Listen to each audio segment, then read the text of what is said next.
to Board Member Peter. I see your hand up. Carl, go ahead. I'd just like to point out that if John Lee would actually address these questions from his constituents, it wouldn't be before the neighborhood councils. Thank you. Thank you. Thank you, Carl. Peter, your hand is up. Go ahead. Thank you.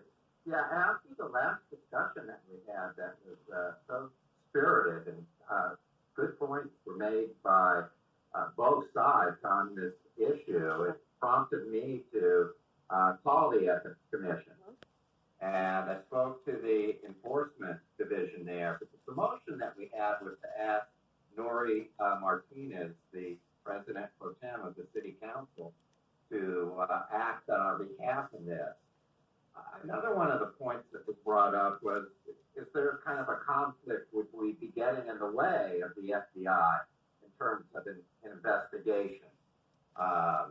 And would that have a deleterious effect on what the feds are doing? And the answer that I got is the Ethics Commission does not care at all with the FBI. No. Has absolutely no relation to it. That deals with criminal matters. The Ethics Commission deals with ethics violations. It makes no difference whether we pass a motion, whether we ask Nuri Martinez to take action on our behalf, or whether Assad or any of us go to the Ethics Commission and make the complaint.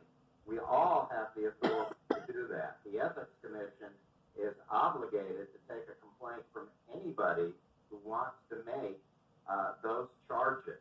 Now, the actions that they will take are this, and Assad's experience with this sounds exactly like what we would get. And that is, you make the complaint, they will take it down. And that will be the end of it as far as you and they are concerned, unless you have prima facie evidence that they need to talk to you in regard to the allegations.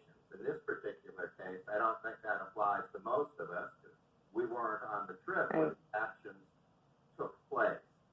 So the charges are made. The Ethics Commission will not tell you if they've already received 500 other complaints from other people.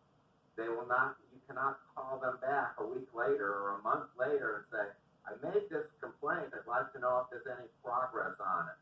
They will not tell you that. So in that sense, it's bound to be very frustrating when you don't get an answer to that. The way you will find out if they have taken the case, if they take action, is they publish all actions that they take.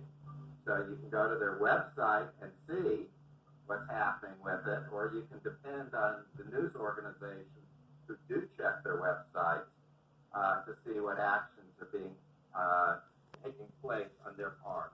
So I just wanted to throw that out for everybody's consideration, and for all the people who are rightly concerned about the issues involving the councilman. You can take action on your own. Thank you, Peter. And clearly, you know, we are a community that's concerned one way or another. And so I do think that we will, our neighborhood council will continue to be a space for community and stakeholders to bring in their concerns. And we will also think through some of these issues in ways that prove to be beneficial. But like I said earlier, is that various organizations or movements, if you will, have been extremely successful in creating and forging new spaces to push back against some of the decisions and issues that are being made in ways that the neighborhood council, in certain regards, is incapable of doing. And so I just wanted to put that out there. And I do, again, want to thank the board for patience, for our community for patience, and just an open opportunity to have such difficult conversations. And I promise that we will continue to have difficult and challenging conversations, but I think we are very capable of doing that. So unless there's anything else, we're going to go ahead and move on.